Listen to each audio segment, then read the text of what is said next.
about to start. Are you ready for the stream to start? Stream is about to start. Are you ready for the stream to start? Stream is about to start. Are you ready for the stream to start? Stream is about to start. Are you ready for the stream to start? Stream is about to start. Are you ready for the stream to start? Stream is about to start. Are you ready for the stream to start? Stream is about to start. Are you ready for the stream to start? Stream is about to start. Are you ready for the stream to start?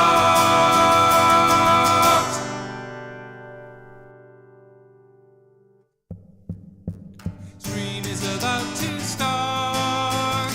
Are you ready for the stream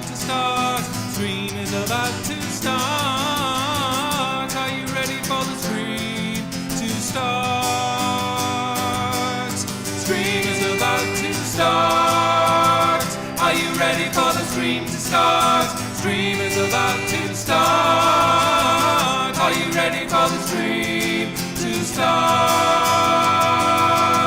Stream is about to start. Are you ready for the stream to start? Stream is about to start. Are you ready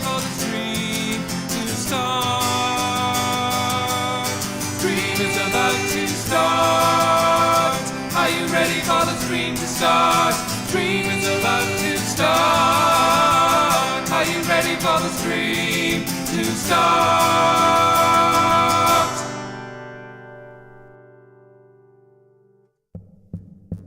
Stream is about to start. Are you ready for the stream to start? Stream is about to start. Are you ready for the stream to start? Stream is about to start. Are you ready for the stream to start? Stream is about to start. Are you ready for the stream to start? Stream is about to start. Are you ready for the stream to start? Stream is about to start. Are you ready for the stream to start? Stream is about to start. Are you ready for the stream to start? Stream is about to start.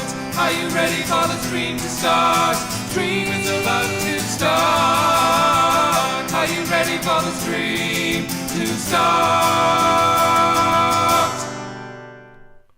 Am I live? Am I live? Can people hear me? If people can hear me, write in the thingies. I never know. It looks like I'm getting bars on the thing. Can you hear me? Write in the comments if you can hear me. This is very exciting. I'm waiting. While that's happening, I'll do some of that. Rico says, evening. How are you, Rico? I hope you enjoyed Essen. Tony, loving the music. Televised, hello, televised. And Rico says, you can hear me. Televised says, you can hear me. It's great, because usually I mess this up. So ready to be streamed to, says Tony Bosca. This is very exciting. So this is my post-Essen stream. This is where I'm going to answer some questions that have been posted in the live stream channel on the Discord. If you're not a member of the Discord yet, you can become a member of the Discord by going to 5gfd.com, clicking the pinned post, following the link, and you become a member of the Discord. Loads of great discussions. There's a book club currently with Isaac's Dictionary of Game Mechanisms, and loads of great stuff, loads of arguments and confrontation. It's great. They say the fish rots from the head, and the Discord very much reflects me. So, the way this is going to work, I'm going to do some announcements, I'm going to play a song, and I'm going to answer some questions, and I'm going to go through, they're right next to me here, the games I got at Essen. And one of them is behind me. There, you see, because I used that as a backdrop for my video today. All right, so I've got this here up. Give me a second. So, first of all, I assume no one will be interested in this, but super chats and all of that is activated. If you feel like you want to donate a little bit of money to me, you can do that. I wouldn't pressure anybody. Also, there's the Patreon. You can go there. That really does. I mean, basically, the Patreon and a few other things is how I pay for my life currently. So if you like what I do and you're not backing yet and you feel like you want to, then please feel free to do that. I'm going to move this. This is a super glue packet that I had on the table there because I was gluing some stuff. What else? That's the sort of shilling bit that I'm always uncomfortable with. Let's have a look. What else? Yes, so Monday, we released episode 11 of our RPG show. We're doing a playthrough of the Temple of Elemental Evil. And it's really great. It's really funny. It is very much how I conduct a D&D session around a table, but with sound effects and all of that sort of stuff. If you haven't started listening, I would recommend either go back to episode 1 or go back before episode 1. I did 4 one-on-one player episodes, which basically gave you the backstory to the characters before they met up at the beginning of the adventure. I think it's really good. The players are really funny. I mean, Steve's on it, which is an issue, but, can't have everything. So listen to that.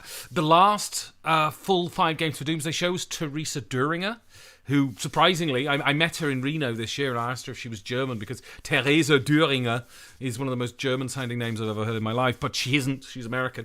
And she's the one in charge of the company that has the app for Race for the Galaxy and Dominion and other stuff. And she's talking about digital implementation of games, basically, and the challenges and the pitfalls and the advantages and all of that sort of stuff. Also, Usually I do 5 shows from Essen. I ended up only doing 4 this year. But interviews with everybody, the great and the good who are at Essen. I got them to speak into a microphone.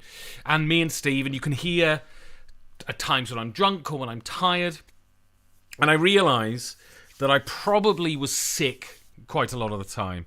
Because I got back from Essen and on the Monday, my head exploded and I was in bed for a week. And so I felt very tired at Essen, especially on the Saturday, and I assumed that was because I was starting to get sick while I was there. But Essen was absolutely excellent. I'm going to get more into that later, but Essen was excellent, and you can hear all of that on the Essen shows if you haven't listened to them. They're great. Loads of great interviews. Also, I recorded a live Spielworks bulletin. If you don't know, every month, the publisher Spielworks, we do a sponsored episode, which sounds terribly shilly, but believe me, it isn't. It's a really good episode. I do it with Uli, the owner of the company. And when we go to conventions, we do live episodes. We get guests and we do them live at the convention, although we don't release them live. That's why I was prevaricating over live. But this one was with Candice Harris from BGG and Cole Worley of Whirligig and Leader Games fame. And we talk about Essen and we talk about games we've got there and what's good and what's bad. It's really, really good, and I highly recommend it. And today, this very day, I have released my post-Essen show. My post-Essen video, which is about sort of the 5 things, because 5 is like my thing, the 5 things that I really loved from Essen this year. And without blowing my own trumpet, believe me, if I could, I wouldn't leave the house. It's all the gags. I think it's good writing. I think it's a good, entertaining video. It's 10 minutes of your day. I would highly recommend you watch it. I mean, of course I would. I did it, but it talks about what's good about Essen, and it'd be interesting for those who've been to Essen to see if they agree with me or they think I'm talking out of my rear end, or those who haven't been to Essen to give a flavour of what I see as Essen. And everyone's very cynical about these things and they complain a lot, and because that's the nature of life, and I get it. Life's not easy. Someone said this to me once, and I think this is very, very true, that we today in the West live better than kings did in the 1700s, you know. And even then, life is not easy. And so it's understandable that people are cynical and people get bored. And it's a tragedy of the human brain, I think, that the more you do stuff, the less interesting it becomes. Not the same with everything, of course. And but I'm always surprised at how much I love Essen. And we're going to get into someone's asked me about my opinions this year, and when I get to questions, I'll answer that. But watch the video. It's positive. I think it's a shot in the arm for those if you're feeling a bit tired of gaming or whatever. Give it a watch. It's a good one, I think. I enjoyed watching it. Tony Bosco says, enjoyed that chat with Candice and Cole. Nice one. Thank you very much. And what's interesting is, at Essen, I bomb around and I speak to people. And before I recorded that show, before I recorded that show, I'd done a lot of... Oh, Rico! Wow! He says, since we missed the traditional Game Brewers beer, have this one on me. Thanks for great Essen coverage. Thank you, Rico. That is, I think, the third, super chatty thing I've ever received. Now, I've got to look what 129 SEK is, haven't I? I think you've given me 129 euros. This is very exciting. Come on, 129 SEK, 2 euros. Bloody hell, Rico! Bloody hell, that's actually quite a lot of money. Thank you very much. I thought he was going to say 50p or something. Wow, thank you. Thank you very much. Did we see each other? I definitely saw you there. I don't know if we actually had a chat or not. As I say, I think I was getting sick. It was all quite a blur. Anyway, yeah. So before we recorded that show, I bomb around and I go and visit people. I had 2 appointments. I had one at Matago to see David Harding, who owns Grail Games, is the brother of Phil Walker Harding and owner of Grail Games. I think Grail Games are great. And I had a good chat with him about the time he's had. He had a bit of a rough time, but he's back in the industry and he's very excited. We had a bit of a chat there. Then I was at Board and Dice and I interviewed Board and Dice about their upcoming game and all of this sort of stuff. And then I got to Uli's booth at Spielworks to set up, and I started setting up. And then I went, where's my backpack? Where's my backpack? And I was like, oh. And the thing is, people were waiting. Cole and Candice were waiting, and I don't like to keep people waiting. But Board and Dice was just across the way, and I thought I must have left it in the Board and Dice booth. And so I ran over and I knocked on their media room and I said, hey, sorry, is my bag there? And they looked and it wasn't there. And I was on the pit of my stomach fell. Because I had quite a lot of valuable shit, electronic equipment stuff in my bag. And I thought, I can't go to Matago because I've got to record this podcast. There are people specifically turned up. These people have come from America and that. So I went back and recorded the podcast. The podcast, I think, really turned out very well.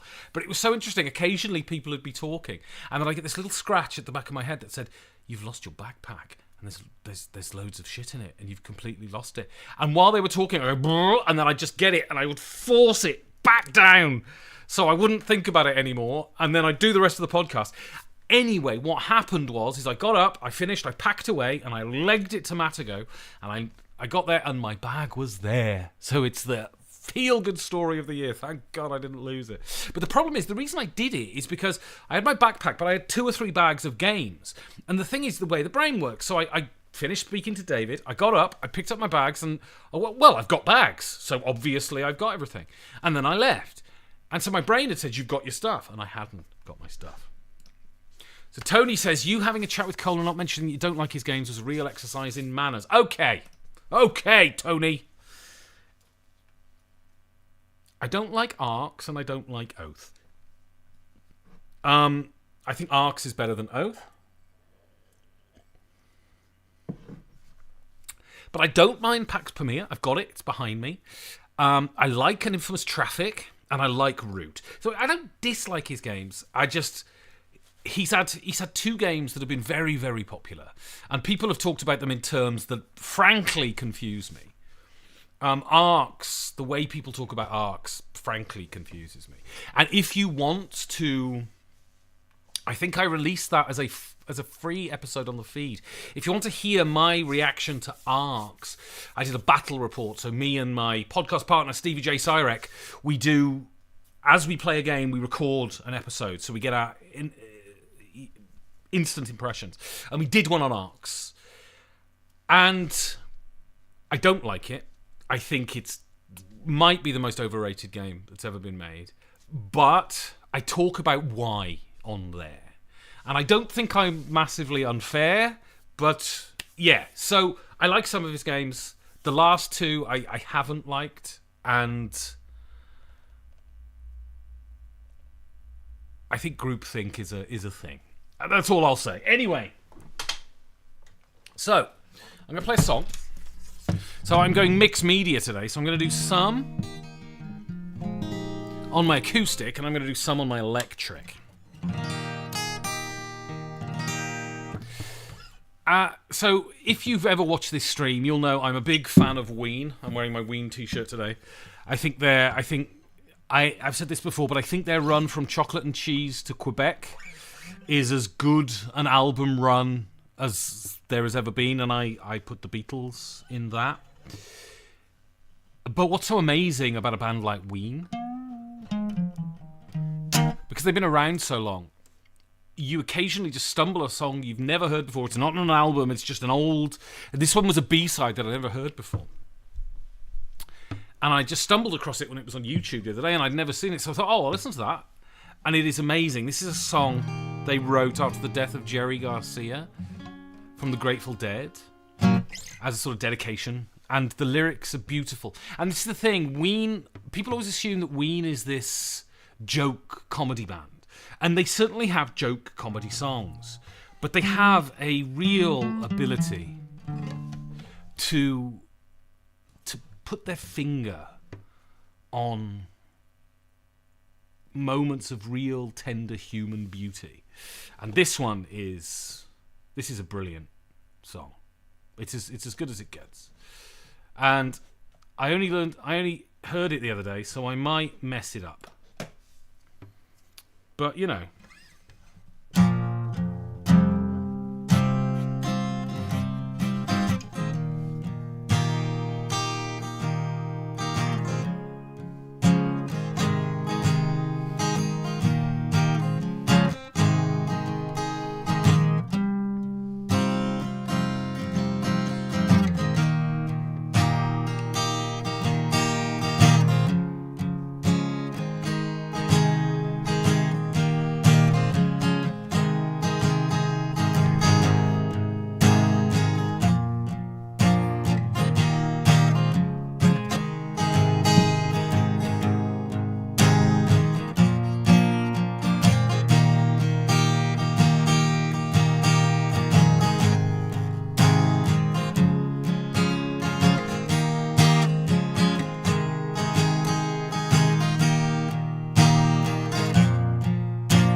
Picked up my things and went outside.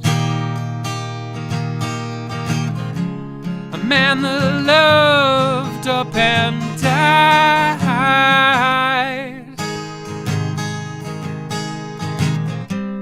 Couldn't believe that after all this time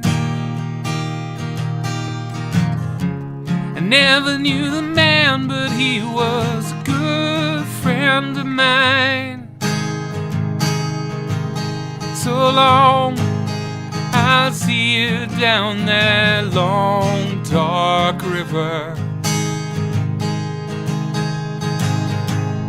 floating on the lining in the sky. I'm lucky enough to have heard you play your song. So long, Jerry, so long.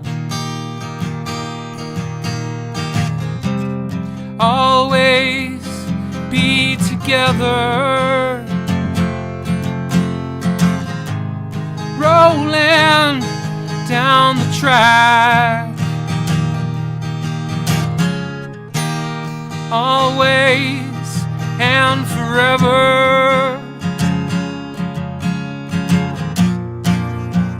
Never looking back. Got my guitar and went to the river. Saw a lot of people just dancing around. Took out my shirt and jumped in the water. You always flew so high, now you finally left the ground. So long, I'll see you down that long, dark river. Floating on the lightning in the sky. I'm lucky enough to have heard you sing your song. So long, Jerry, so long. So long, Jerry, so long.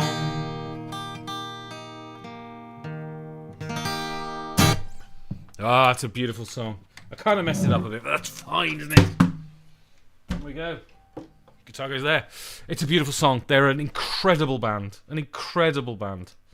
And you discover all that. Indeed. Get well, Dina. Indeed.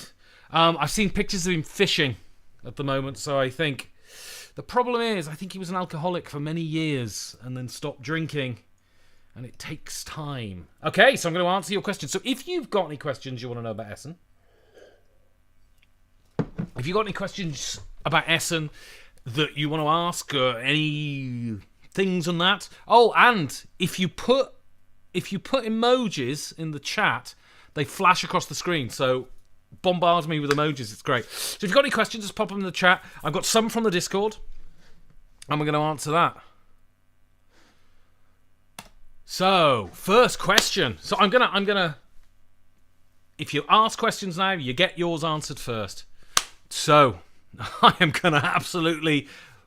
gonna muller your name, but I'm gonna give it a go. So Nagrania do Otkopania. Give me marks out of 10 for that pronunciation.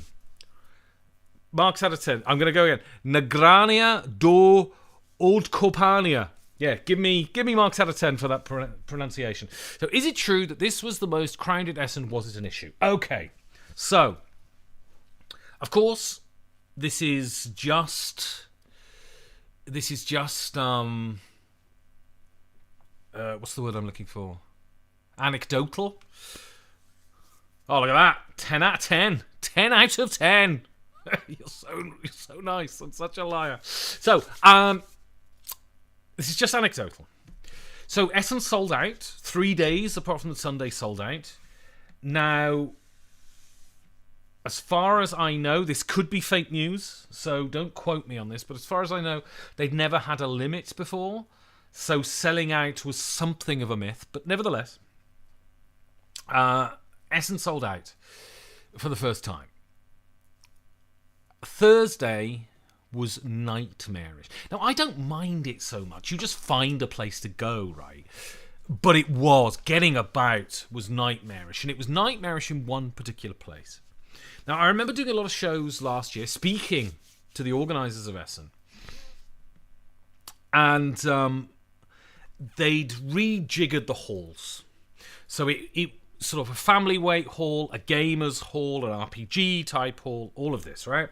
And I remember talking to them last year and saying it was a great idea, that it really worked, and that it allowed all of the games you wanted if you were a particular type of gamer were in one area. What we have seen this year at Essen is that sometimes good ideas don't work out. So the problem is, especially Thursday.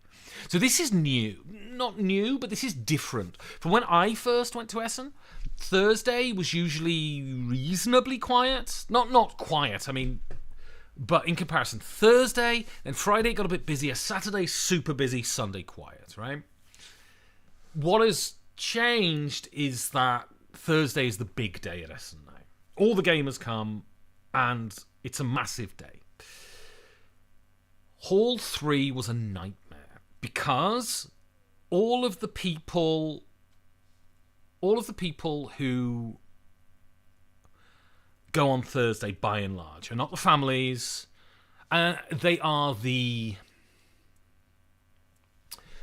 not the families. They are the gamers, and so they go in, and they go into Hall 3 because all the big publishers, all the gamers game publishers there, CGE, Spielworks, all of those sort of people are there, and so it was just horrendous, really busy, and too busy. Now, I might be attributing the wrong cause because it was also a holiday in Germany. It was also no one was at work, and people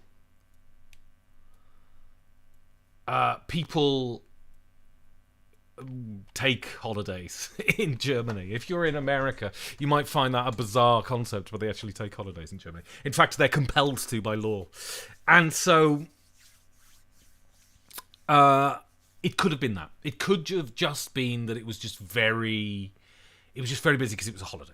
But Hall 3 was a nightmare, too busy. And if that's because everyone's going to Hall 3, something needs to be done, maybe. Maybe the idea isn't great. So the question, was it an issue? I mean, I like it busy. It should be busy. It was a pain. It's a pain in the arse to get backwards and forwards. If you don't like really busy conventions, don't go to Essen. I mean, was it an issue? I spoke to some publishers who thought it was an issue. But they had other issues too. But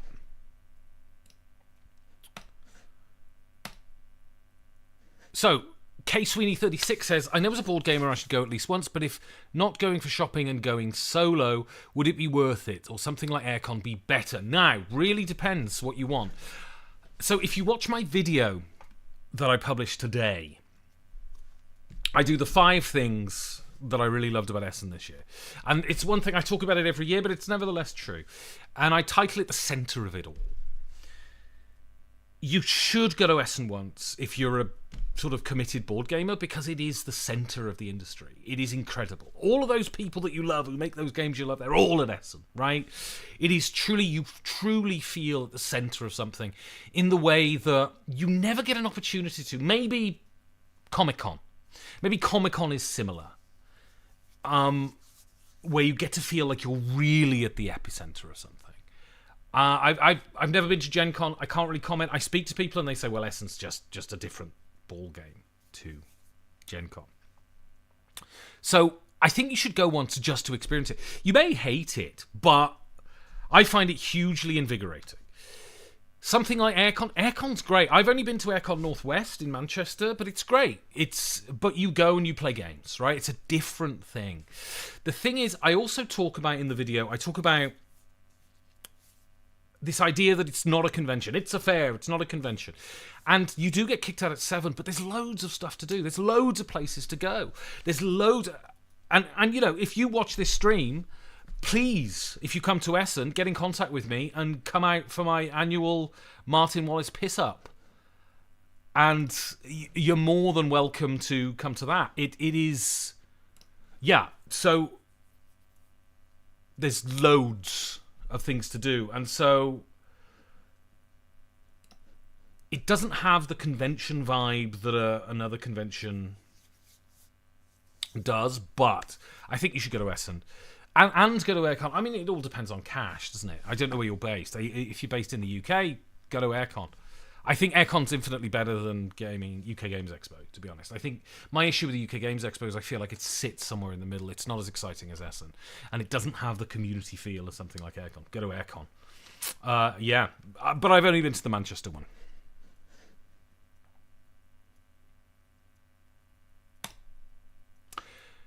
I'm getting more into war games slowly, as they're bloody expensive. Yes, they are. I really want to get a copy of Churchill. I hear it's brilliant.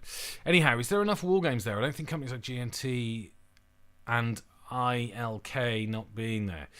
Yes, so this was the first year that UGG, I think they're called. They're the ones who do GMTs in Europe, were not there. It's not a Wargamer convention. It's not. You could definitely, there are stalls with war games, but it's not a Wargamer convention. It is a more sort of, mainstream is not the word, but war games are a niche, and that niche is not catered there. So, and I have played war games. I play war games, but I'm not a war gamer, so I don't really know the deal with war games. But I wouldn't go if you're going there for war game stuff. Don't go to Essen. It's not there. Go to Essen because to appreciate the art form is what I would suggest. All right, let's get on to the questions from the Discord. Oh, come on, computer.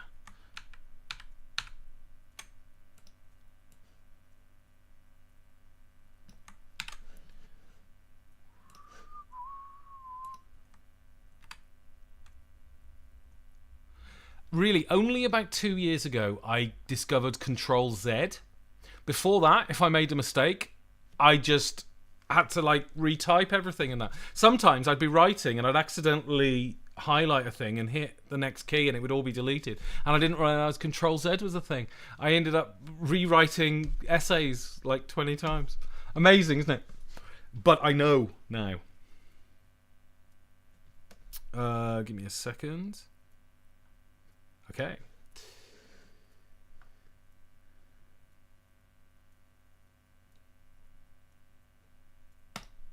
So Skok asks about what did you think of the con this year? Were you disappointed in anything, or was there anything you were positively surprised about? So I realised I was getting sick, so I was very tired. I felt quite rough for a lot of it, but I loved it because I love it. I got to meet all of those people that I only get to meet at Essen, so that was fantastic.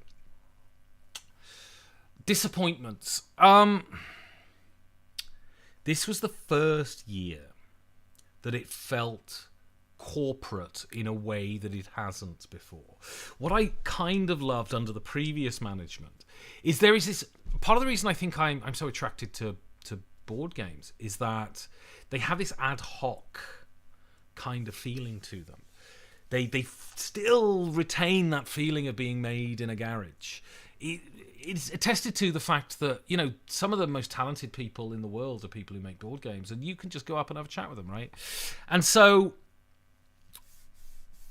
and previously it felt like a massive version of that.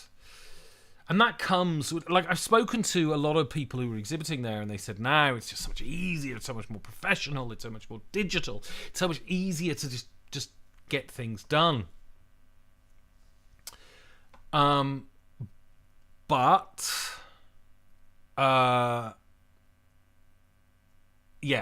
it felt a little corporate, which I always sort of don't love.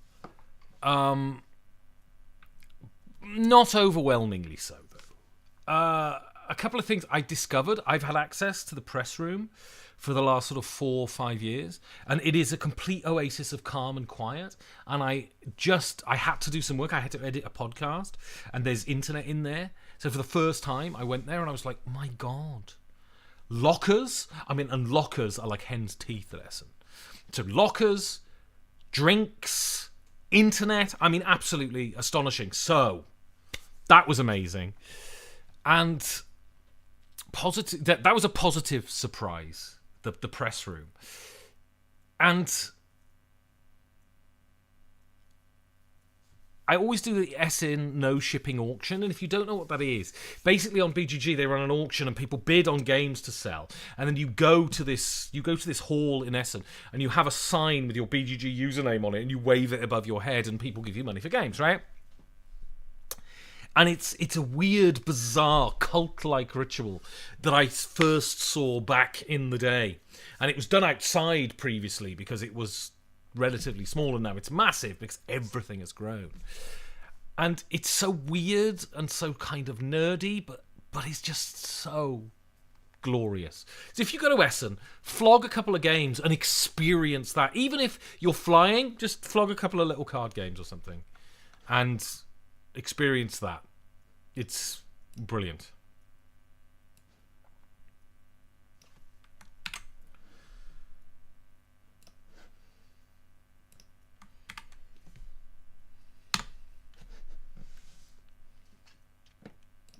So Richard Norkel asks, I didn't hear much about the Austrians, including Alexander Pfister and Wolfgang Warsch.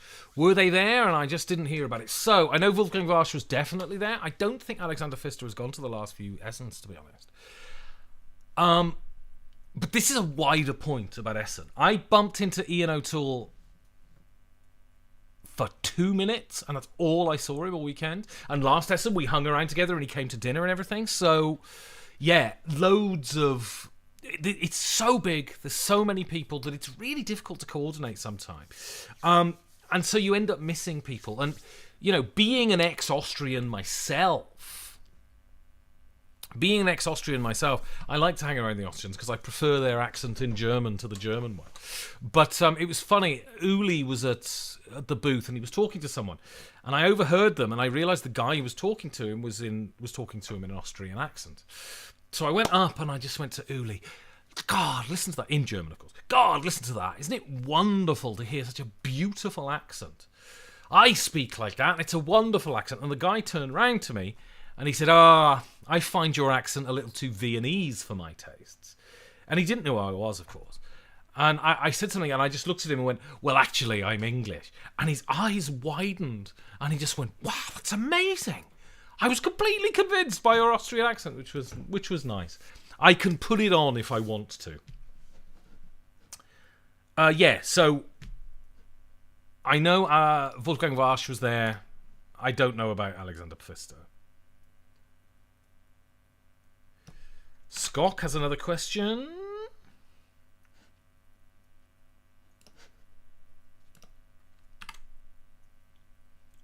And I've got to edit it.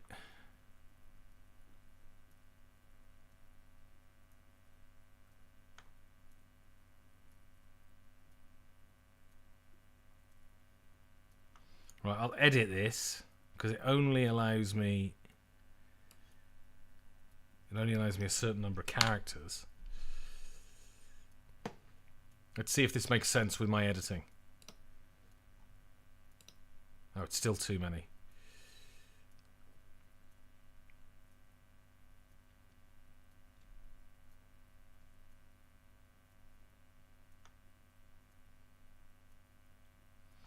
Oh, this interface is terrible.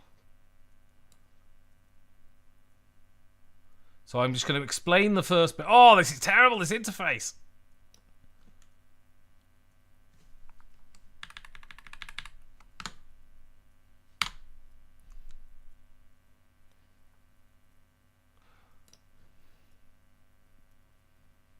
Okay, so the first part of the question says, do you... You've seen a lot of Japanese and Korean publishers, quite a lot of Taiwanese publishers, actually. Do you see the same things for publishers or designers from South America or other parts of Asia, for example, or is it too soon to tell what will happen? So, who knows, right? So what was interesting, I did an interview, and it's on the... Ooh, which district of Berlin, Marius?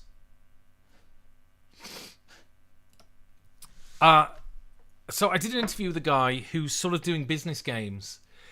And he was from South Africa. And I asked him about South African gaming. And he said, you know, it's alive and well and kicking in South Africa.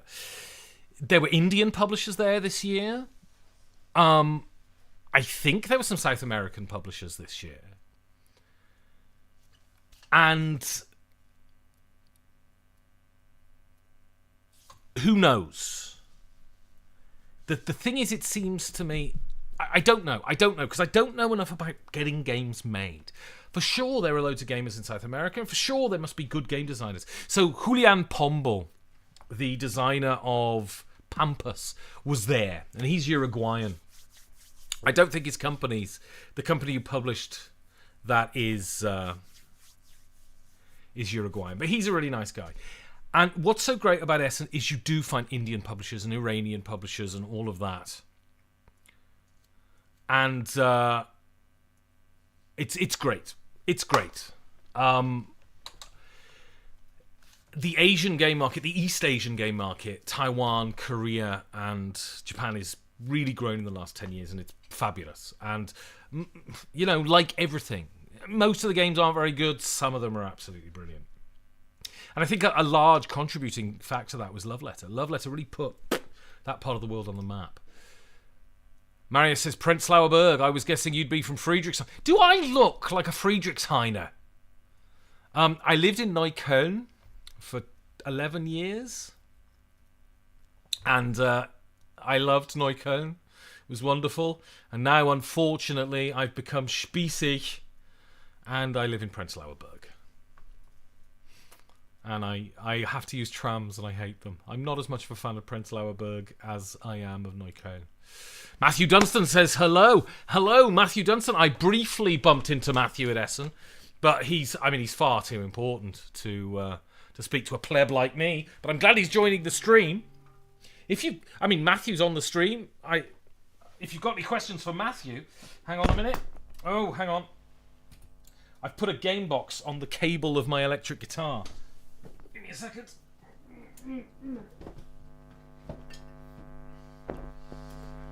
Give me a second. All right. Cables are the worst things in the world, aren't they?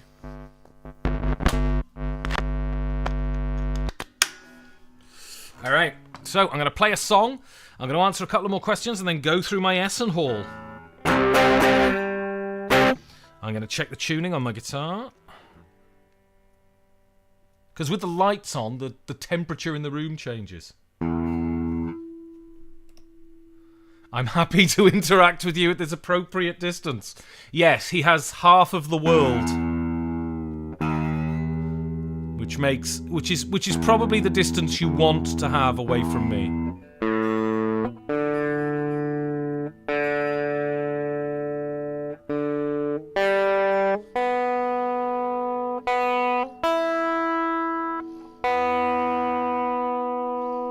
Okay.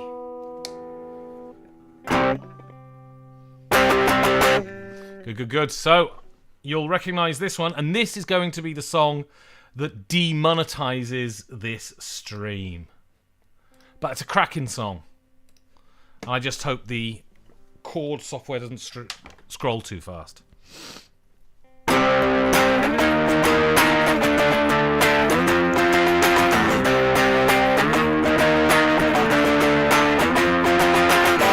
Can't get the stink off. He's been hanging round for days. Comes like a comet, suckered you and not your friends. One day he'll get to you, teach you how to be a holy cow. You do it to yourself, you do. And that's why it really hurts, is you do it to yourself, just you. You and no one else, you do it to yourself. You do it to yourself. Don't get my sympathy hanging out the 15th floor. You changed the lock 3 times, I still come reeling through the door. One day I get to you, teach you how to get to purest hell. You do it to yourself, you do. And that's why it really hurts, is you do it to yourself, just you. You and no one else, you do it to yourself. You do it to yourself.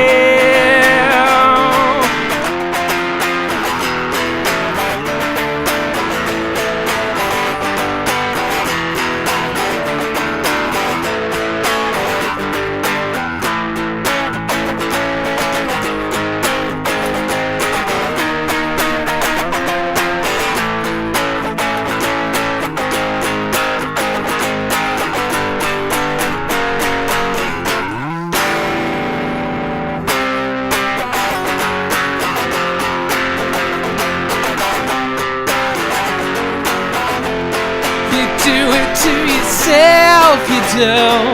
And that's why it really hurts, is you do it to yourself, just you and no one else, you do it to yourself, do it to yourself.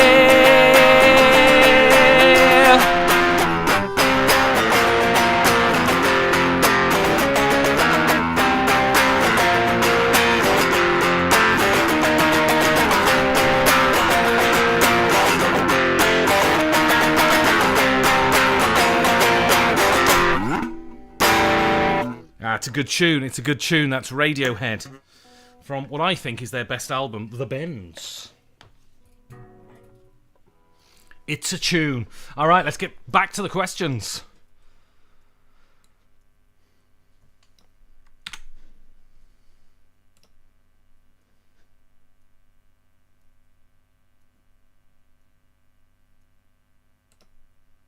Oh, actually, I'm still in Prague, so not that far. No, just a 4-hour journey away.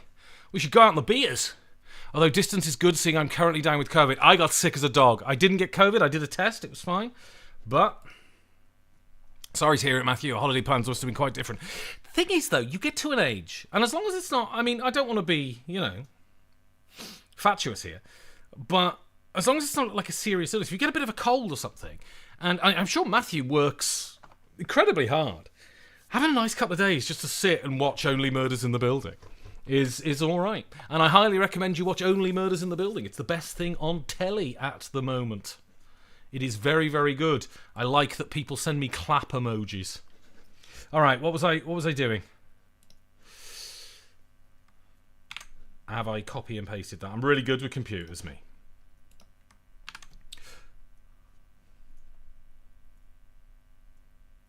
Give me a second.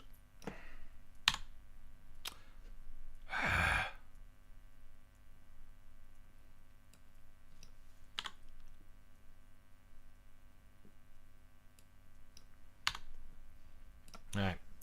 So, where are we? So, Isaac says, I have to cut off the beginning. In the US, digital gaming is an increasing presence at cons. RPG companies with digital tools, card games that can also be played online, digital tabletops, etc. Is there a lot of digital at Essen too? Now, I know Rico for a fact was in Essen, so you can tell me I'm talking broken biscuits if you think I'm wrong, but no, not really. There's loads of manufacturers like Panda and all of those people are there, but no, there's almost no digital stuff there, which is quite cool, I think. I'm not really into the digital stuff, but if you want to know, you can listen to Teresa Duringer's episode on 5 Games for Doomsday, and she talks about that. I have no inherent issue with board games as apps, actually. I just don't play them myself. I'm not particularly keen. It's just not a thing I'm into. But no, not really a lot of digital stuff there, which is fine with me. I like it being quite sort of... I think it's good, just being games. I'm a talker. All right, Scott is here with the questions. Spiel sold out with booths. Do you think next year Hall 7 will also be added as a hall with booths next year? So, there was talk. The organisers of Essen... So it looked like BJ had a booth. Maybe they did. I'm sure they would. I don't see why they wouldn't have done, actually. I mean, they would have gone there with Asmodee, I guess. So... I've already heard about conspiracy theories. So Hall 7 is where the no shipping auction is held. And apparently on the Friday, the organisers of Essen came to look at the no shipping auction. And there are loads of conspiracy theories about it. They're going to close it down. They're going to stop us doing it. People saying they don't control it, so they don't want it. I don't know. It feels still like a remnant of old Essen. It's really not corporate. I hope it doesn't go. It's wonderful. It is very much a character of Essen. So it's sold out with booths. Someone said in the Discord that apparently it's sold out with booths because the minimum booth size grew this year. So the minimum booth size you could buy grew. Also, as far as I was told, limits weren't a thing on tickets before. So selling out was impressive, but it's the first year it's been possible to sell out, I guess. As long as you don't get rid of the no shipping auction, as long as you have a good space for it, Hall 7 used to have stuff in it. So yeah, that would be great. As far as I'm concerned, there's Hall 7 and Hall 8, so you could have the no shipping in Hall 8, I guess. Do they need more room? I don't know. And, Matthew's a publisher as well, if he would like to weigh in on this. What he thinks about whether whether the board game industry will shrink to any degree over the next few years. Who knows? It seems to have grown and grown and grown and grown, even post-COVID. So who knows? So this is a question not about Essen, but it's a good question.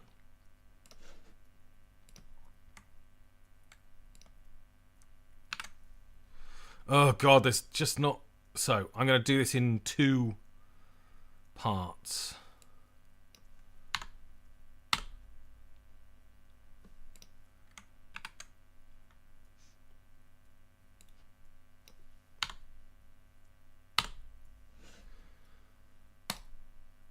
So, when I showed interest in Bottle Imp, my colleague reacted by asking if I were one of these trick-taking hipsters. I guess my consumption of 5G4D turned me into one. What do you think? Is there such a thing as genre hipsterdom? What kind of genre would you consider pretentious? So, I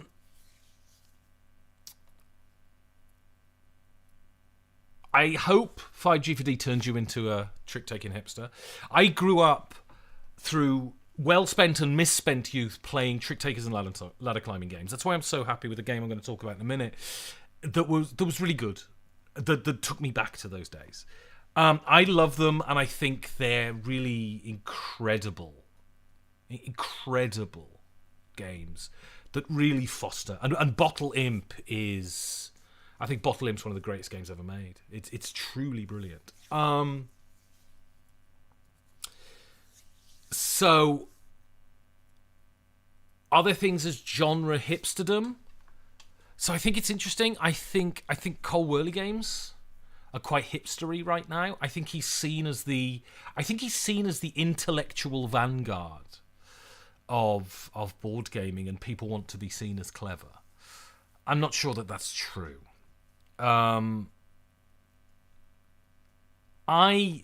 The sort of Japon brand stuff is all very hipster. So it's not genres particularly, but sort of, I think there's a geographic hipsterdom. The reason I stopped going crazy for the reason I stopped going crazy for the Japanese games is I would pre-order a load of Japanese games before Essen every year, and then most of them weren't good. I've got a couple of good ones, but it's the same thing. And I don't think you can say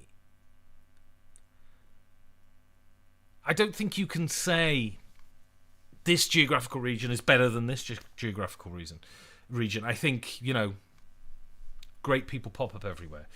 And like what you like, just don't call someone a muppet for not liking something, I guess.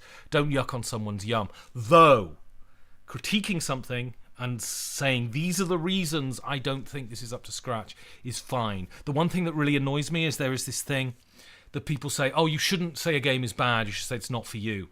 Sometimes that's true. Sometimes a game is just bad. So Matthew says, not a publisher. Oh, I mean, you publish your print play things, but I doubt it's going to get smaller, although I've heard about other publishers talk about probably the fact that both prices for booth and punters is going to go up. No question. I don't know about booth prices. Well, I've heard people talk about it, but it's definitely going to go up. So what did you end up consuming at Essen, fellow capitalist? Well, I've got to be a capitalist. I live in Prenzlauer Berg. I don't know what you mean quite by that, but I had some food, and I had some beer, and I had some mead. It was great. And a lovely guy from Romania brought me 2 bottles of Westflederen beer, which is Trappist beer in Belgium, is some of the best beer in the world, and it's great. Trick-taking games were just underappreciated by a lot of folks because of regional and language gatekeeping. Also, when you get into gaming, part of the thing you want to do is eschew those old crappy games you played, like traditional card games.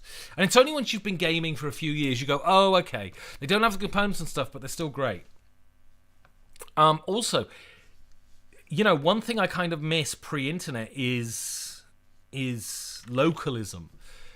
There's a game called Shithead that we used to play at college, and I'm sure many people here have played it a lot. But what was really funny is you'd go to somewhere else in the country, they would play Shithead, but they'd have their own rules. Like if you play pool, like I couldn't believe, like Austrian pool rules are absolutely insane. And so I miss that with the internet. There's less localism, but Asian designers are crazy about trick taking. I think in Japan especially, there is a lot of there's not a lot of in Japan they really go for small footprint games, and card games are perfect. Tony Bosco loves Bot Limp because he's got great choice. Punters, what are those? Punters, if you don't know the word, is it a sarcastic question? But if you don't know the word punter, it means customer. Punter is usually used in the casino trade. When I was a croupier, we didn't call them customers, we called them punters. And also in the selling of sexual favours. I guess genres lend themselves to devotees more than others. Abstract trick-taking, ladder games, etc. might be more about their place in one's life before outside the hobby, yeah. The reason I love trick-taking games and ladder climbing games so much is because I played them when I was a teenager, and I had many great nights playing them. Do we have any more questions? I don't think we do, so in the last few minutes, I'm going to go through the games I got at Essen. So if you want to comment on them, some I've played, some I haven't. So, first one, and they're going in size order, to be honest. That's the only order there is. So, I have played this one a few times. There's going to be a review about this coming out in the next couple of weeks on the YouTube channel. This is Ratjack. It's supposed to be a sort of love letter-ish game based on blackjack. Doesn't feel like blackjack to me.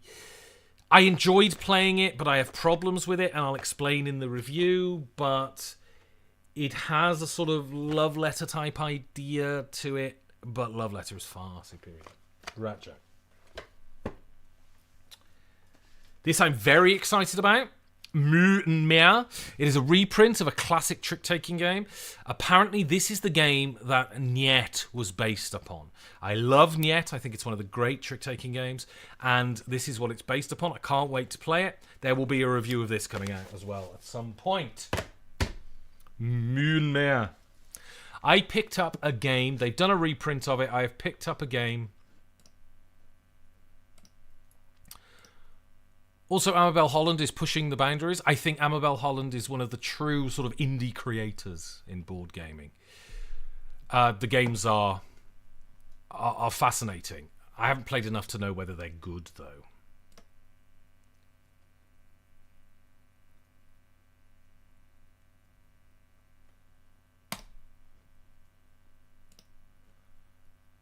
Coming to it. Moo, trick-taking, yes, trick-taking. Heidelberg, they're very nice people. Okay, I picked up a copy of No Thanks, because I haven't had a copy of No Thanks, and this is one of the greatest games ever made. This is pure, crystalline, brilliant design. It works with every group. It is absolutely fabulous. I have played this with the most cynical, snobby gamers, and they always end up loving it. No Thanks is brilliant. I'm so glad I have a copy now. Skull Queen. Haven't played it yet.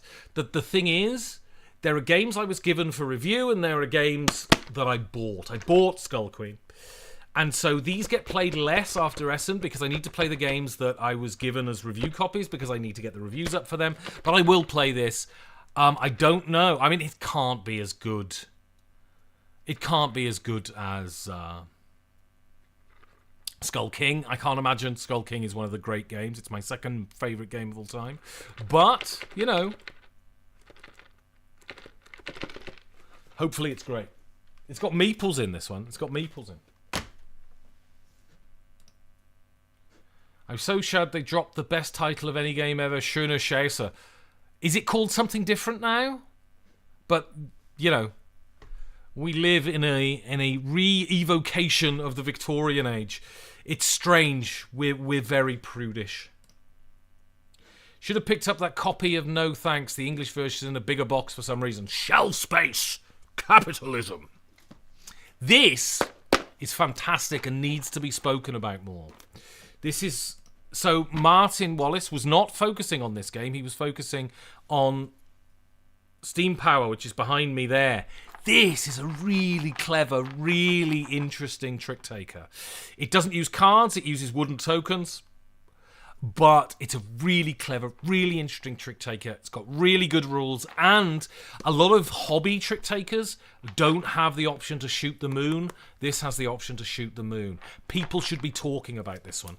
I am going to do a review of this soon because I think it's brilliant. I really like Martin. He's a friend of mine. And I'm kind of proud to be friends with someone who's so bloody good at his job. And this one's excellent. I'm going to do a review of this soon. I'm excited about this. Middle Ages. Studio Ash do absolutely glorious productions, and this is beautiful. Middle Ages, yeah. Can't wait. There'll be a review of this. I have played this one. Martin Wallace trick taking, so it is good. It is good. I highly recommend it. And he really didn't do any fanfare for it, and I highly recommend you give it a go. It's a really interesting trick-taking game. Big KS. Hope to play it on Friday. Which one, Karthik? Do you mean Middle Ages? Also, by the way, Karthik, I mention you and you feature in a photographic form in my Essen video that I uploaded this afternoon. So give that a view. This is the trick I do, you see. I put people in the video and then tell them, send them messages. You're in the video, so they watch it. Chu Han from Tom Lehman and Matago and Grail Games. This is great. It's a really nice, clever ladder climbing game. I love ladder climbing game. It's like Shithead, but the powers are really cool. It is absolutely not thematic in any way. This doesn't evoke the Chinese dynasty, but what it does evoke is absolutely fantastic ladder climbing action. It's a small game in a small box, so it might not have attracted a lot of attention, but give this one a go. Especially if you like ladder climbers. It's really good, and it takes about 30 minutes, and it's great. Chu Han.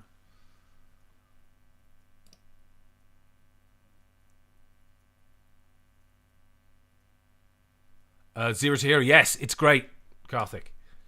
Where are all these games? I didn't see any that you've shown. Yeah, don't know. Don't know who you're referring to. I'm good at this, aren't I? Played a lot of Middle Ages, loved it, also on BGA. You know, I played BGA a couple of times during the pandemic, and it was fine. The only game I think really is improved on BGA is Can't Stop. Much better on BGA than it is in live. Need to watch a video of your ladder climbing action. Certainly do. I am scared to death of heights, and I once got a job in a dried herb factory, and there were massive vats of dried herbs, and there was this like big hoover that would hoover them into the bags, and you had to put them in bags, and sometimes the herbs would just get sucked and there would be a hole in front of the hoover so they weren't sucking in, and what you had to do was climb this really rickety ladder really high and poke them with a stick so they'd go back into the thing, and it was horrendous. I was very scared. I'm not scared of heights as my brother, but I am very scared of heights. I'm really excited about this, partly because I really like the people who designed it, partly because I think the theme is brilliant, and partly because the title's a bit weird. But I know this is going to be a heavy, interesting Euro. And this is Stevens by Roller and Costa. Really looking forward to this. I love heavy Euros, and I'm really looking forward to it. Stevens, Roller and Costa. Lovely blokes. And if you haven't been to LaRiacon, go to LaRiacon. Am I going to run out of space on my desk? Again, very excited about this. The art on this is beautiful, and it's by one of my favourite designers who has just agreed to come on the show. Very exciting. That's Paolo Mori, and this is Alte Dawn of Civilization. I've no idea what it's like, but I'm excited. Again, this will be a bit later. This will get a review, but a bit later because I bought this. I didn't get this as a review copy. So this will come out a bit later, but I will do a review of it. Paolo Mori is one of the greatest. A review of this is coming out in the next week. It'll be next week, the review of this. And I've played it a couple of times. I'm going to play it a couple more times before I review it. And this is Rusafa by Vladimir Suchy. I played it once and it felt a little unintuitive. I played it again the other night and it is fantastic. Better than Evacuation. It's very much a no-nonsense Euro game with different areas of the board interacting with each other, but it's really... He's such a good designer and it's really kind of clever. You play sometimes you play games, and I was playing this the other night and I said, oof, I wonder how these people do this. And Rusafa. I shouldn't be saying that because I got off a meeting today. I'm designing a game and hopefully it's going to be signed for next year, but we'll see. Matthew says, not heard of Alte at all. Huge respect for Paolo, though. We'll check it out. Yeah. He had 2 games this year. Steve bought one, Battlefield Ancients, or whatever it's called, from Osprey, and this one. I got this one. There won't be a review coming out of this because I don't feel like I can, because I worked on the game, and so there's biases because I did the voiceover for the video. But Unconscious Mind, I have already played this. I played this in America. I played the first ever production. I am the first person, one of the 4 first people to play a full production copy of Unconscious Mind. I played it in America when Johnny got the copy. This is great. Johnny is a lovely guy and he's a brilliant designer, and I'm hoping this will be the game that breaks him. Not breaks him in that sense, but makes him famous. People need to be talking about Johnny more. He's fantastic. And I played a demo of his King Arthur game 2 years ago, which is coming to Kickstarter next year, I think, and it's amazing. So, Unconscious Mind, great game.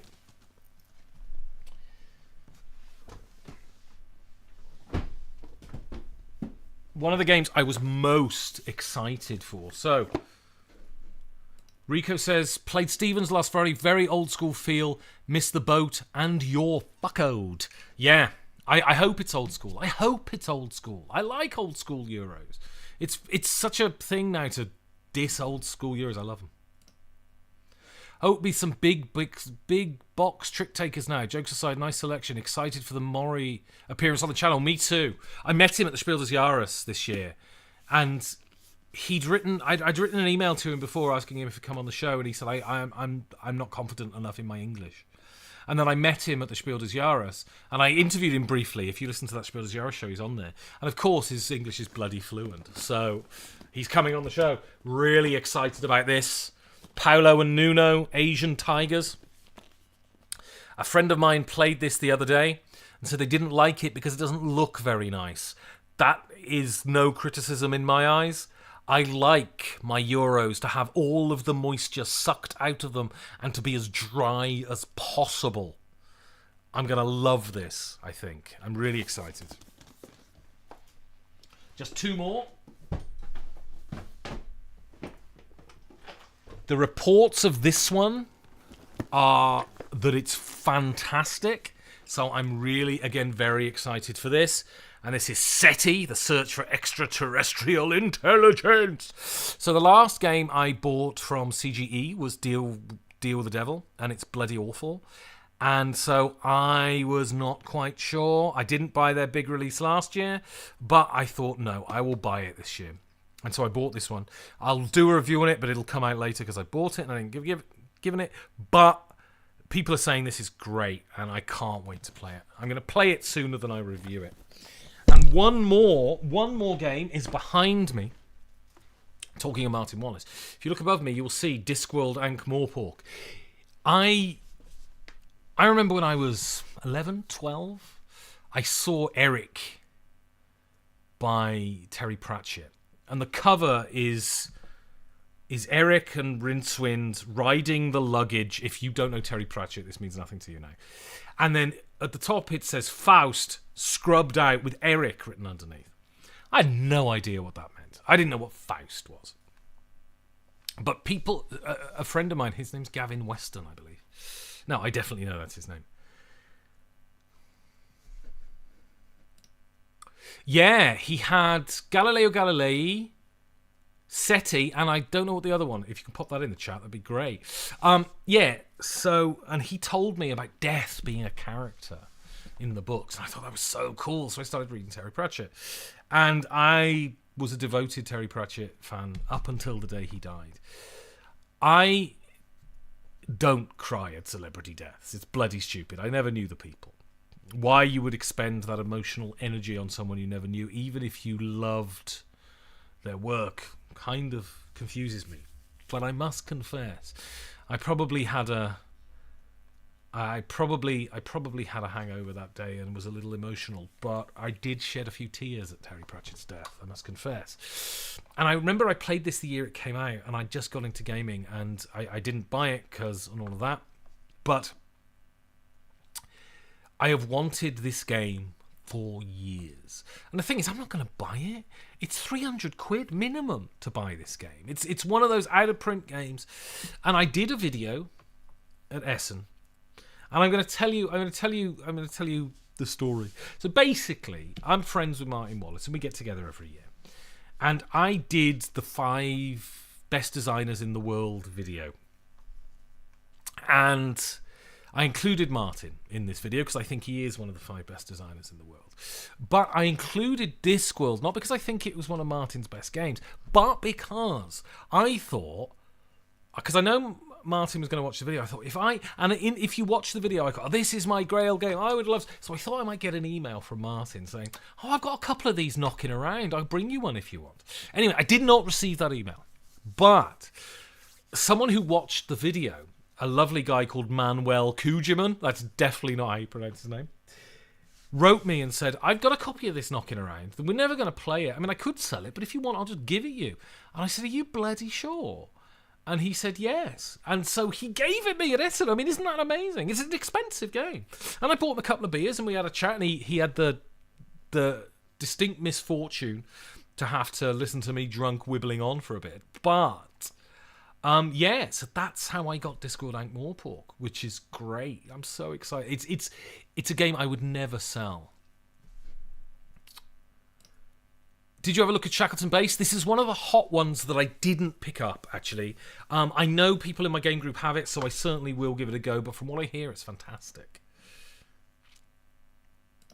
So Rico says Shackleton was his favour this year's. That said, only played... How have you played 26 of your Essen games so far? It blows my mind. I mean, I was sick for a week, but I've played...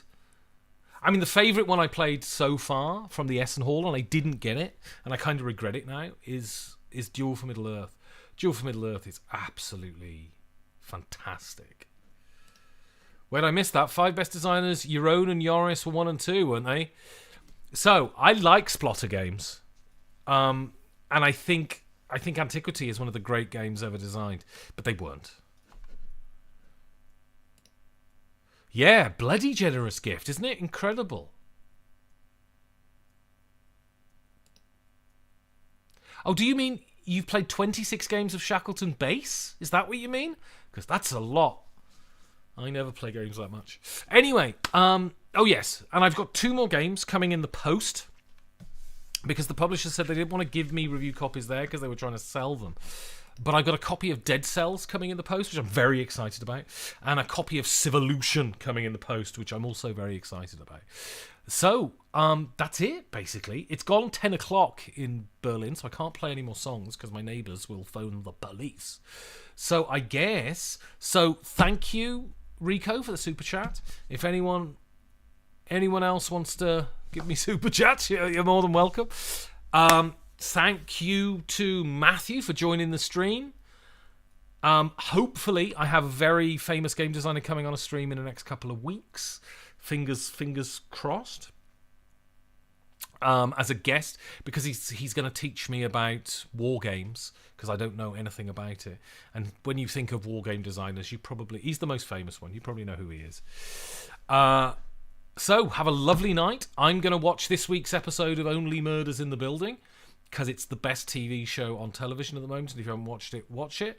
And I shall see you funky people next week. I don't know what I'm going to stream about, but join the Discord, 5G4D, click the pinned post, follow the invite, and if you have any suggestions of streams you'd like to, there's a